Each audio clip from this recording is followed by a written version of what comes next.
Well, hello, and welcome back to Curlis Mania, where we talk all things pop, rock, and prog. So I gotta first things first. I gotta welcome back to the channel my friend Eric Porter. How are you, Eric? Thanks for having me again, Tom. I'm good. How are you?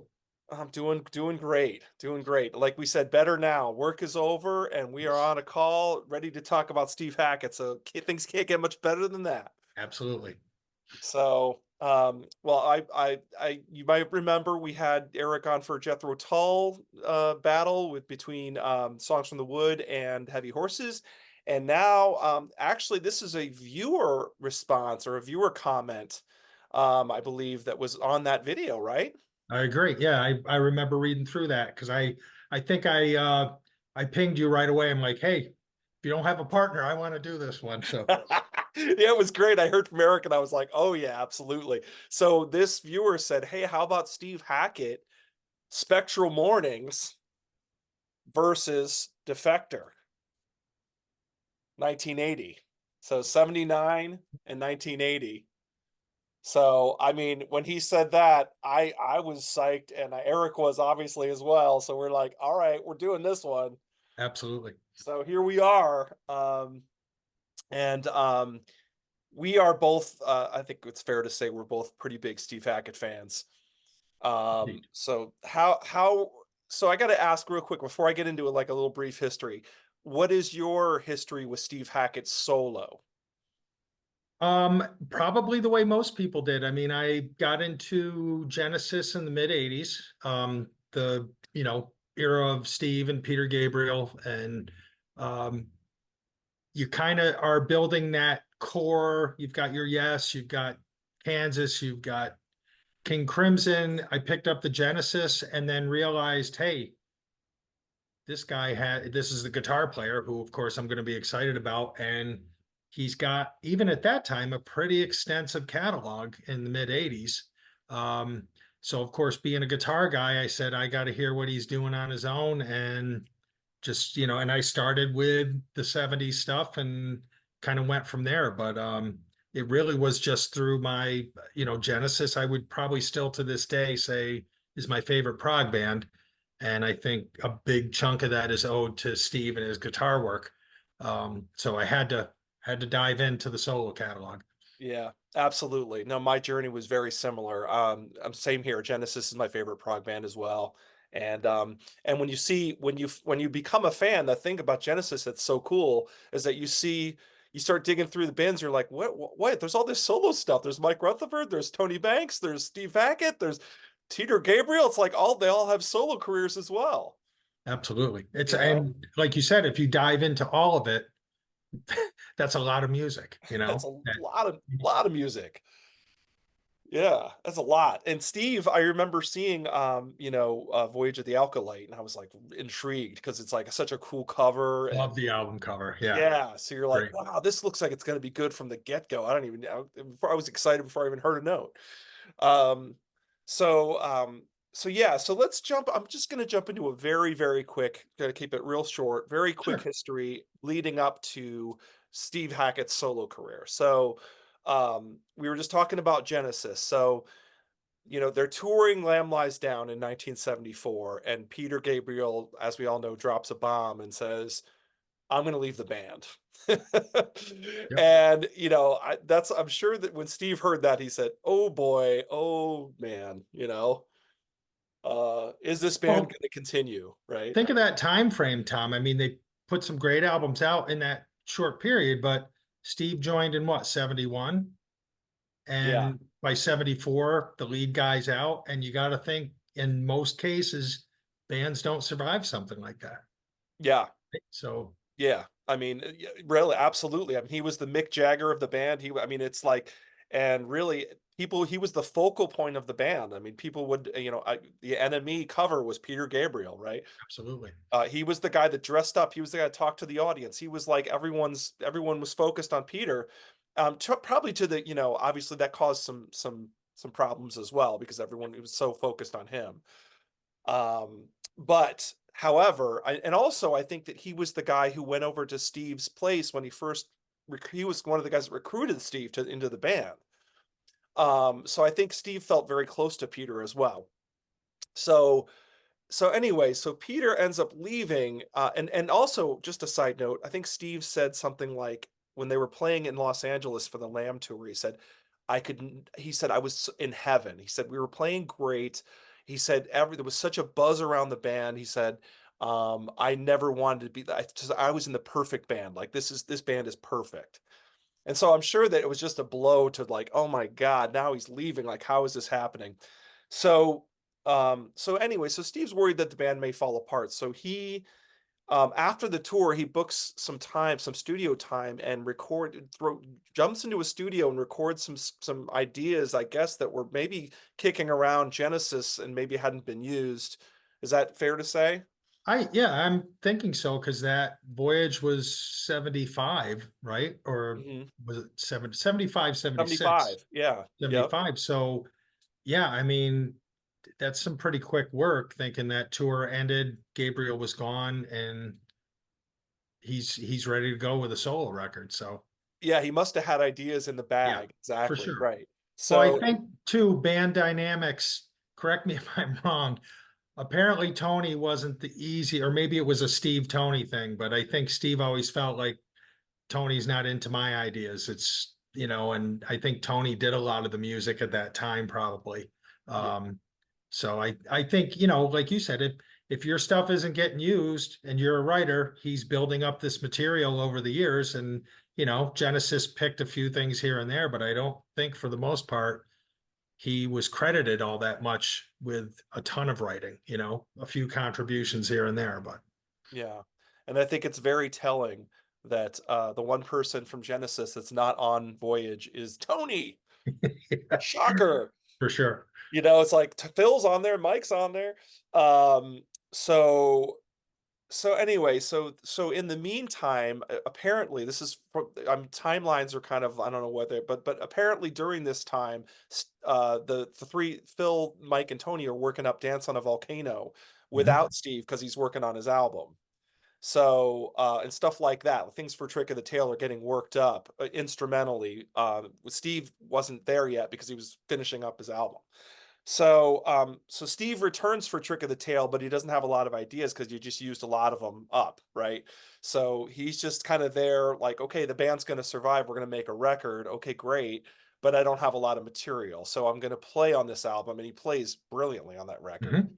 Great Uh, record. yeah, and actually some of his ideas, I mean, isn't Entangled on Tangled, I think that's the two parts. And the funny enough, I think obviously the early part is Steve because it's the acoustic guitars, and then Tony with the Mellotron kind of takes out the second part. That's how I've always assumed the song was put together, kind of like a piece of what Steve had, and then that ending piece that I assume came from Tony. Absolutely. No, I felt the same way. You can kind of tell it's like two parts and Right. Tony's the second part. Yeah. I agree with that wholeheartedly. So, so anyway, so he does have some great ideas on that record and some great songs. Um, and then for the second record, he's thinking, okay, the band survived. We did a great tour, great album, great tour. It was very successful. Awesome. We're going to do another album. And man, I'm going to have lots of songs on this one. Right. So Wind and Wuthering comes about in whatever, 77, and he's thinking, okay, here's my chance. We got four people. I'm going to start throwing more songs in. And he does. I think he has four songs on Wind and Wuthering. Okay. I think that's right. Or four parts of songs at least. And you can tell he's all over that record. His fingerprints are all over it. And he plays brilliantly. I just Yep. love Steve's playing. I think you do too. It's like, I Yeah. mean, his Gorgeous. playing is just like, wow. And he's and Tony said that that was the most input that Steve had to that point on any album, on any Genesis record. Okay.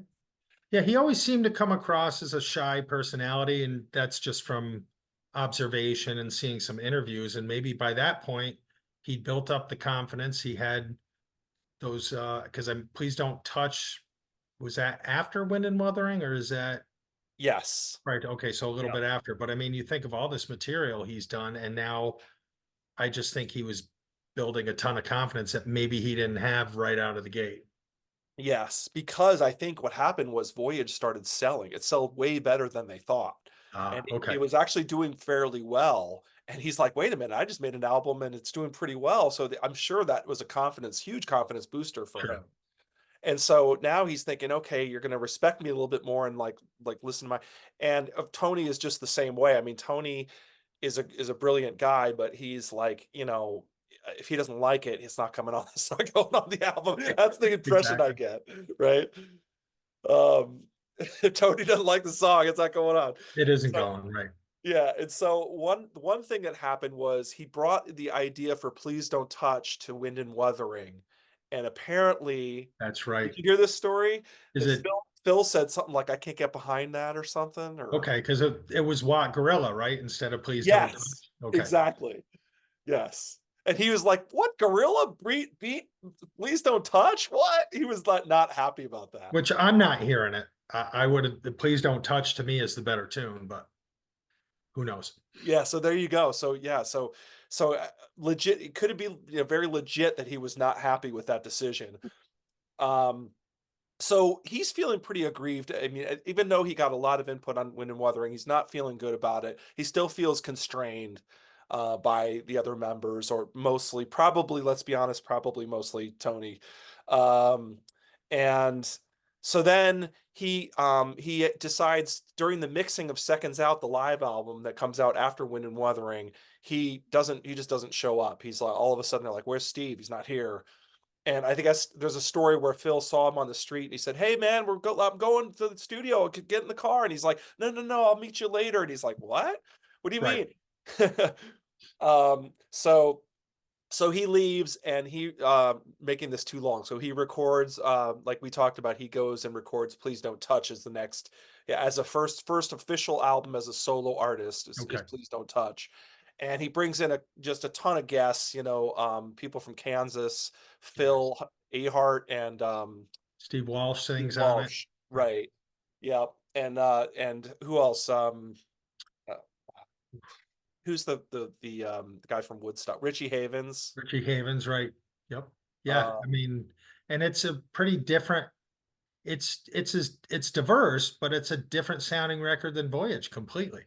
oh yeah, Right. yeah, So yeah. very, very cool that, he had all those diverse interests. And I'm sure when we talk about these, same thing, that there's really some unique, different songs on these albums too, that he's a pretty varied artist. He's very impressive when you really think about his entire body of work. Absolutely, no question. And you're right. I mean, "Please Don't Touch" is all over the place, Yeah. and in a good way.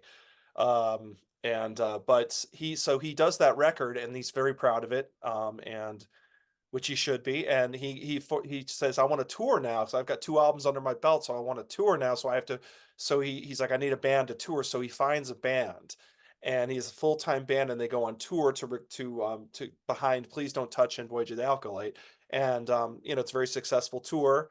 And so that brings us to, at the end of the tour, it's 1979. It's time to make a new record. That brings us to "Spectral Mornings."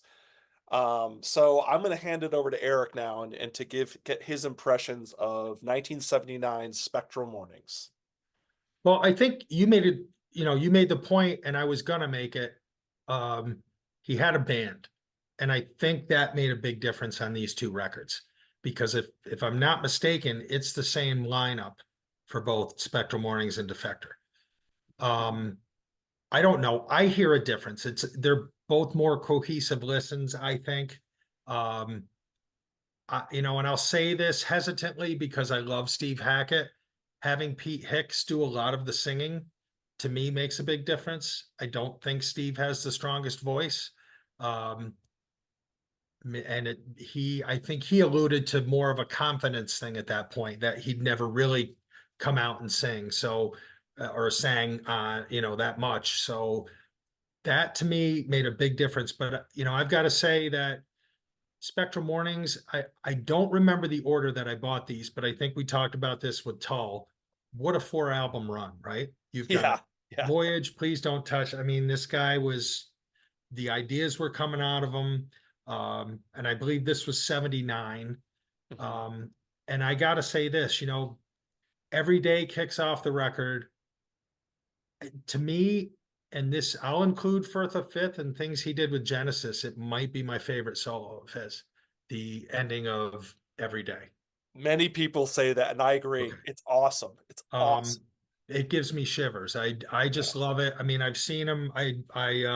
Had to pull out some concert stubs to show that there's been unfortunately he skipped my area this time, but I've Mhm, seen Steve a number of times. I think I have a few on the wall. Um, mhm. he really with those revisited tours, he really kind of reinvigorated his career. He always draws well. When I've seen him, he sells the places out. Um, not to get away from the albums, but No, you he's know, such a hard then worker. He's so he hard. is. Yeah, And then he started splitting it, I think, where he'd do half Genesis and half solo stuff. And obviously he's released albums continuously, so he's got a lot of material. But for me, that again, I hate to say this because it sounds like we're always going back to the 70s stuff, but these four albums for me are without question, in my opinion, his best work. Um, but Spectral Mornings for me, and I'll say this before you and I kind of go back and forth. If it wasn't for Ballad of the Decomposing Man, which again, I know I don't get the English humor, and I know people have told me, hey, a lot of the bands do this. right. I think it's a perfect record if Yeah. you take that out. And I get it, and it's kind, and it probably depends on my mood. Sometimes like, oh, okay, that's kind of funny, and he throws a little reggae stuff in there and everything else. But Right. for the most part, I really don't care for that one. But everything else, I mean, there's a lot of beautiful acoustic work. I obviously like the heavier stuff. Clocks is fantastic. Oh, The closer, Spectral Mornings, is another one where it's just a great guitar solo. But the other thing is, and I don't know if it's Nick Mangus, the keyboard player, these records sound huge. They sound really they big, do. Yeah, right?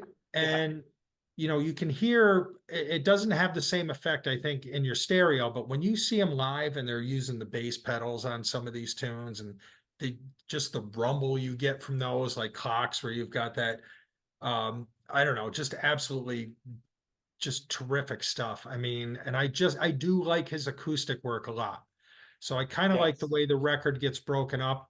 And I wanted to see if you noticed this because I listened to these a lot over the last, I don't know, 4 or 5 days. I really had these kind of going. And I know these songs don't necessarily always transition into one each other, but I really like the way everything is laid out from start to finish. I think these songs flow into each other well. You get a heavy one like Every Day, and then I think you come in and you've got the Virgin and the Gypsy, Oof, which kind of pulls back a little bit, but it's gorgeous. beautiful. Yeah. Yeah, and that the I won't say the whole title, but the Red Flower of Tai Chi, um, just that Japanese influence. It's something you're like, wow, that's something completely different and unexpected. At least to me, it was at the time that I first heard this. But it's an absolutely gorgeous track. Hmm. Um, the vocals on here are really good throughout. I again Tiger Moth going into Spectral Mornings, I think, which ends the album. Just I don't know. There's something about that that just it feels like one song, even though I know it's not. And you get that the beautiful acoustic work and Lost Time at Cordoba. I just think that the sequencing of this record really, really works, song into song, and you get a lot of Steve. I do love when his brother is playing flute. You get a lot of that in there too.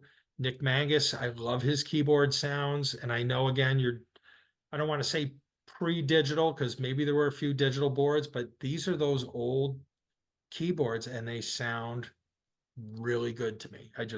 And maybe that's again we gravitate towards the 70s stuff. But I really think, like I said, the only thing I can say negatively, which I don't really want to do because I love Mr. Hackett, is I just that Ballad of the Decomposing Man kind of puts the brakes on a little bit. But then you get back into the record, and I just think overall it's a terrific album.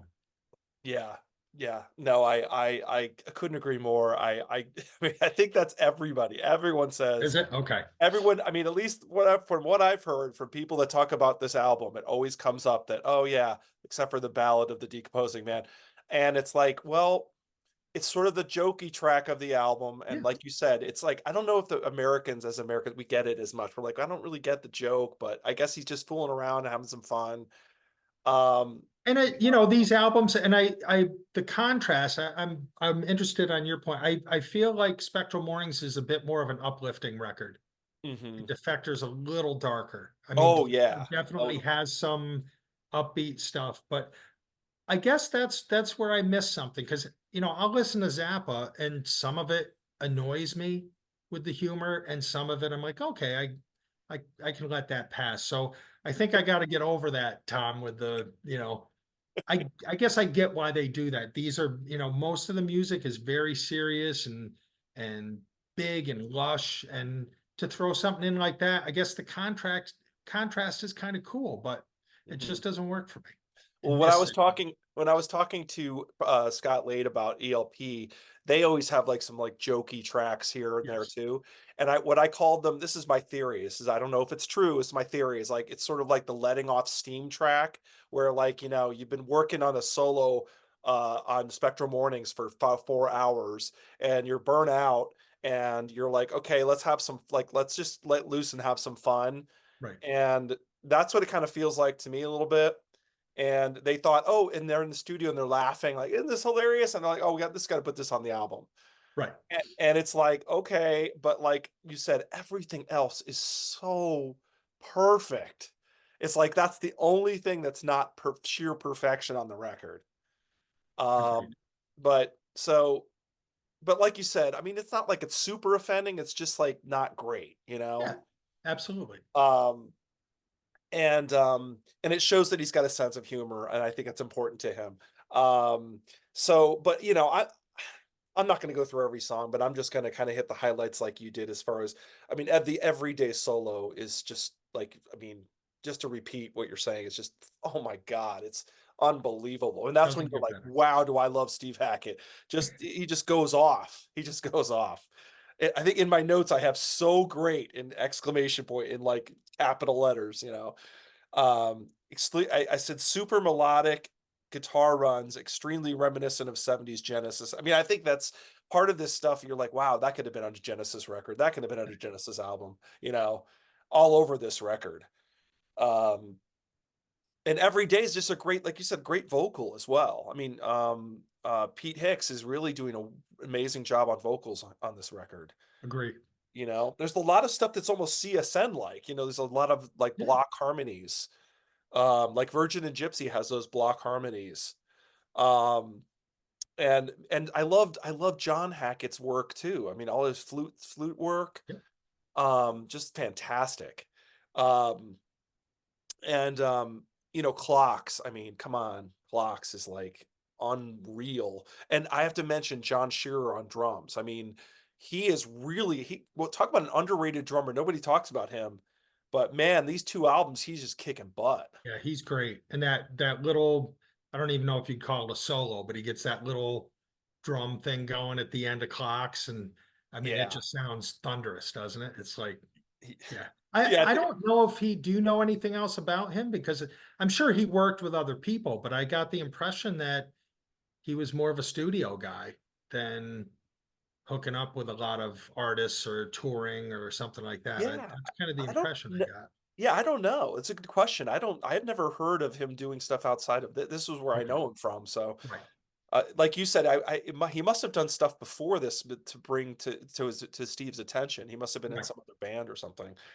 Um, but I said another talking about Clocks in my notes. I said another primetime Steve guitar melody that runs throughout.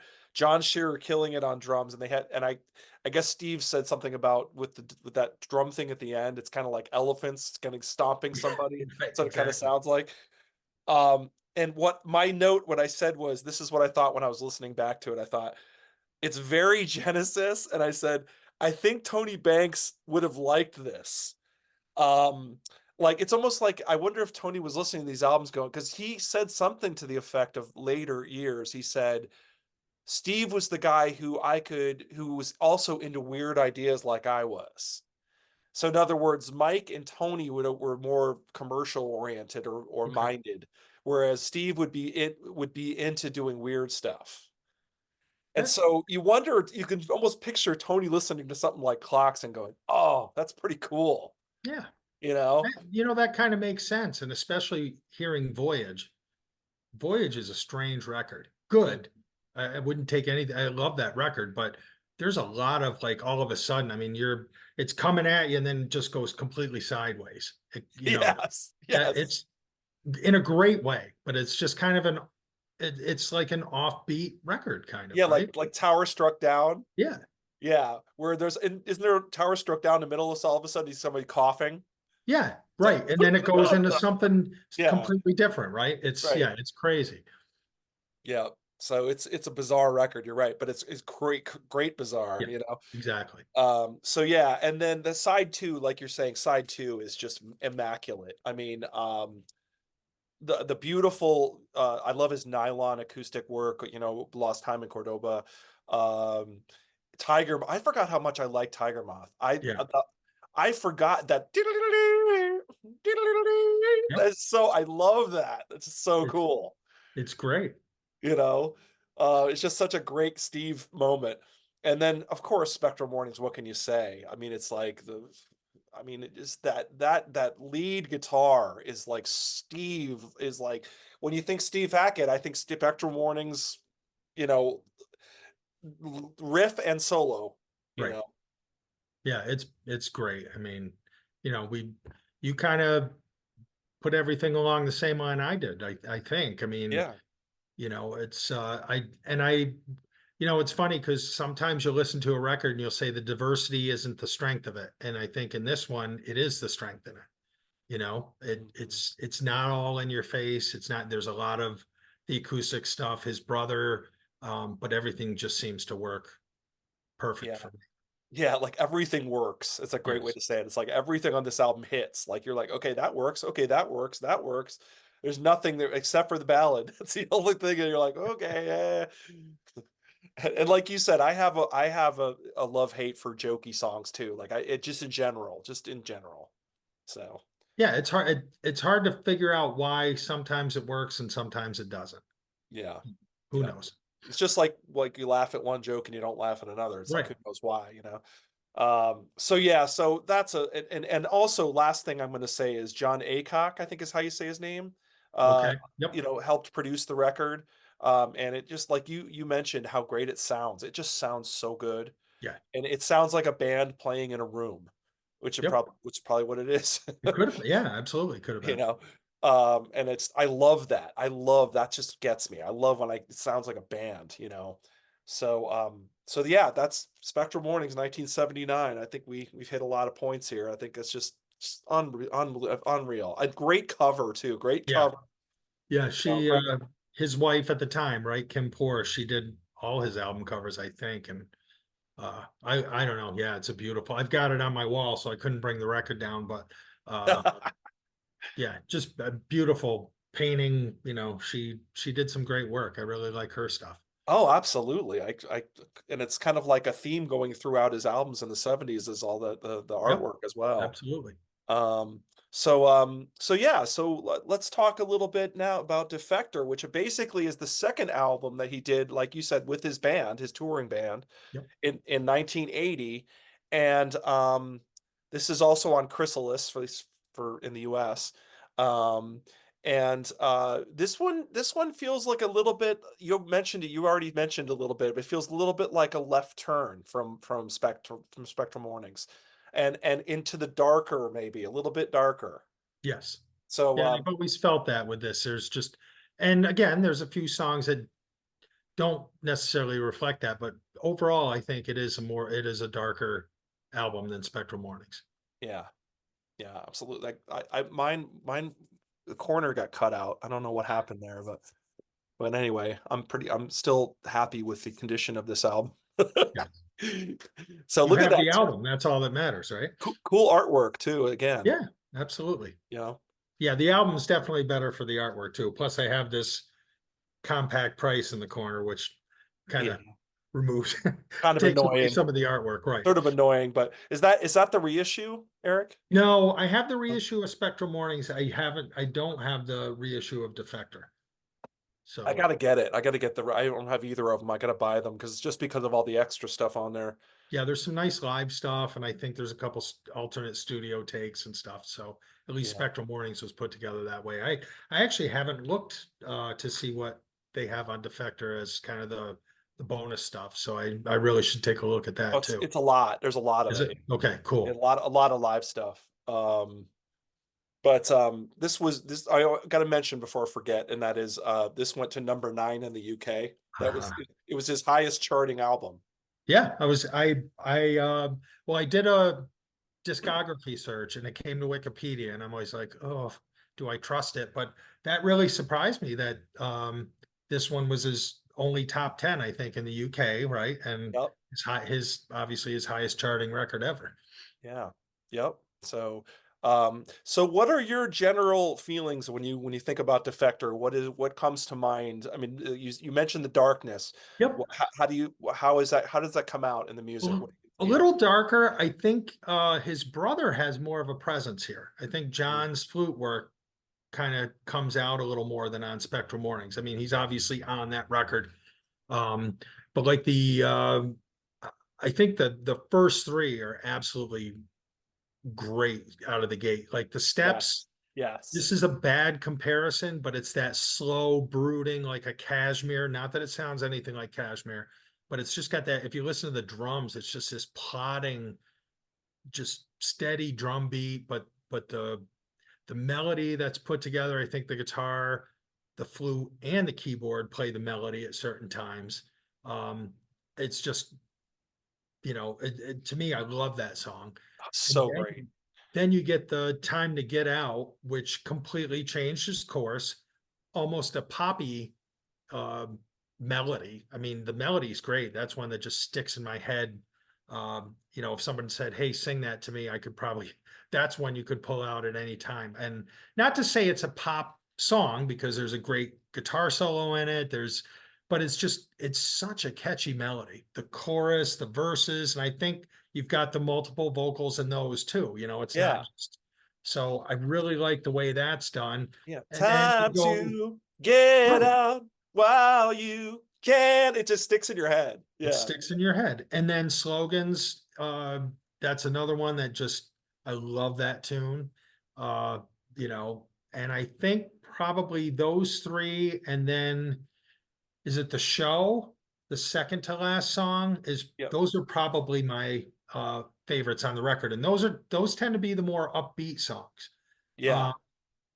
but there's some great, there's also some great stuff on here. There's some amazing acoustic work again. And I love, is it Hammer in the Sand? That's more of a keyboard piano song. Yes, it's more piano based. Yeah. And there's, Yep. I know there's some guitar in there, but that one really is more of a focus on, which I think is kind of nice. Let your band kind of jump in and maybe give them, or maybe Nick Magus came in and said, "Hey, I got this song," and Steve's like, "It's great, let's put it on." I didn't look at the writing credits, so I'm not sure if who that one's credited to. Mhm. I meant to look at that, I forgot, but Yeah, I didn't look at that either. the two vamps as guests, that that one's more acoustic. And then I think to line the albums up, we have the closer sentimental institution, which to me is the ballad of the decomposing man to this record. Um, and that one, and correct me if I'm wrong, it's almost like a 20s or 30s kind of tune, and then he does a little like a Louis Armstrong thing in there with his scatting at the end. Yeah, Yeah. exactly. Yeah. And that again, I like maybe that one because it's at the end of the album. Like you get this really heavy, lush, another great record. I find these records in terms of my enjoyment of them very similar. Um, Yeah. Yeah. but and that one again with the sequencing, this is another record where I feel like a lot of the songs flow so nicely in and out of each other that it's really done very well. Both short records too, right? I mean, I Right. think Right. Defector's 35 or 36 minutes, Yeah. Yeah. and Spectral Mornings, if it's longer, not by much, right? Yeah. And that's what I miss. I mean, I think that also helps the '70s albums because as the CD age comes in, as we, with a lot of bands, you got to fill up the CD, and it's like, no, you don't. Right. You don't really have to. You don't have to put an hour of music on there every time. Agreed. You know, like I remember feeling that way about some of the Rush records in the '90s. Like, this would be a really good album if like it cut like 2 or 3 songs off of it. Mhm. Yeah, Tom, we talk about that all the time. And on the one hand, I always feel like, geez, I'm complaining about getting extra music from my favorite artists. But there Right. is something to, because we all grew up in the album age, or if you're of that age where you listen to albums for years before CDs came Yeah. about, like you Mhm. said, you only had so much on each side of the album. And whether it's an attention span, for some reason, that just seemed like the sweet spot. You get that 35 to 40, 45 minutes. And I don't know, the great records have that start to finish. You start getting beyond that, and it kind of feels like you said, like we're filling space. And Yeah. the thing I like is kind of when we were on the Tall show, you have all this bonus material and songs that they wrote that if they had 20 songs, they picked 8 or 9 and they left 10 off the record. And they Mhm. had some really, there's some really good songs that never made it to Oh, album, high right? quality. Yeah, Yeah. absolutely. But at the same time, I do think you hit that mark where it's just for some reason you start getting beyond that timeline, and you're right. You kind of have a track or two. You're like, get that out. Give Yeah, us it's the just sorta like, you're yeah, like it's like it's I always my theory is that the B-sides start making the album, right? It's like yeah, the stuff that usually would be B-sides back in the day now becomes on the album, right. you know? Um, but I like you said, I feel weird about complaining about that because 'cause you're getting more music, but it's just something about that sweet I agree with you, that sweet spot of 35, 40 minutes of just perfect like perfection where just there's no fat, you know? Absolutely. So, So how uh, about you on this one? What are your yeah, I mean, I agree with you about the darkness. I don't know if that was intentional or not, but he said something about in one of his interviews about he was kind of felt like he was writing to an imaginary movie of sorts okay? because there's a lot of instrumental on here. There's only four, I think there's 4 songs with vocals. Mhm. So there's a good bit of instrumental on this. I mean, there is on Spectral Warnings too, um, but, like you said, I agree with you that right out of the gate, the steps, time to get out, slogans, man, I love slogans. Yeah, amazing. Oh, man, that's heavy. I mean, it's Yeah, like, it's like almost like King Crimson, kinda with a yeah. weird time signature, and it's got a weird riff, and it's kind of like off kilter, might be like 7/4 riff or something. It's kind of like the clocks of this record. It's Yes, got that. exactly. It's like that da da da da da da da da na na na, and you're like, "Whoa, Yeah, wow, this robotic almost, right? It's so got that. cool." Yeah. So cool, and I could see when I listen to that track, I go, "Yeah, that could be on a movie, like, that could be, like, a crazy Yeah, scene in a movie or something." Um, Jacuzzi I like a lot as yeah, well. that's true. Yes, I Jacuzzi forgot that one. Jacuzzi's a good way to start side 2. Um, The Toast is another kind of, like, CSN mellow, lot of vocals, acousticy, cool slow track. Um, and, the show, is like I guess that was the single, and it's kind of almost like he's doing a little slap bass at the beginning, and It's you're like got like a disco thing almost, almost a doesn't it, with the disco-y bass? kind of vibe. Yeah, You're like, "Whoa, we're venturing into, like, almost disco." Not quite. Steve's never gonna do disco, but it's close as he's ever gonna get. And it has sort of that, it definitely feels like a single. I mean, it's funny that you put the single second to last on your album, but, right. um,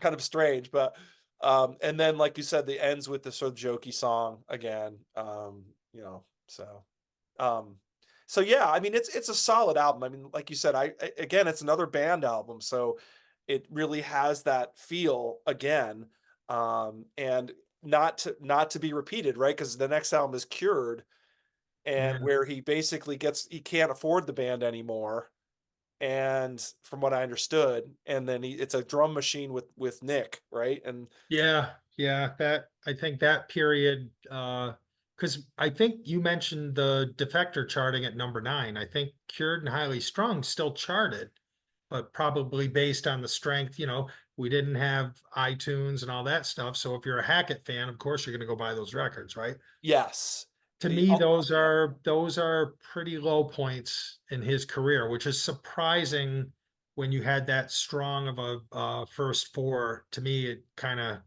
nosedives a bit going into Cured and Highly Strung. And I'll admit I haven't listened to either of those in a very long time. yeah, Um, which maybe doing this will get me to revisit them just to see if anything has changed. But yeah, kind of unfortunate.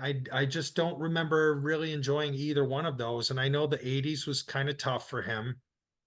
I saw him in a small club, I want to say early 90s. Great show, but I mean, it was a club and there was 150 people tops maybe. And now, to think how he's revived his career and he's done really well. A lot of those, think about that. Some of these guys don't even tour the US because they're not going to make money. right, He right. still comes here, and I mean, he's here pretty much. I mean, I've got a string of tickets. I didn't get to see him this tour. He didn't come to my area, but I mean, I think I've seen him 7 or 8 times Yeah, easily in the yeah, last 10 years. yeah. No, he's toured a lot in the Yeah. US. And I missed him. He came through. He was in Kalamazoo, I think, last time he came through. Okay. And, I couldn't go because of, I believe me, it pained me because I really wanted to go. But I had something to do with my daughter. I had to pick her up, or we had to some family to commitment. I couldn't do it. I couldn't do it, and it Uh, hurt. It hurt because I was like, oh, I really want to see Steve. He's in Kalamazoo. Um, but I saw him. We may have been at the same show. I swear, I saw him at the Bottom Line in like oh, early '90s. okay. So we may have been at the same show. It was a trio, if I remember right. It was 3 guys on stage, and he had this awesome rhythm section with him, Okay.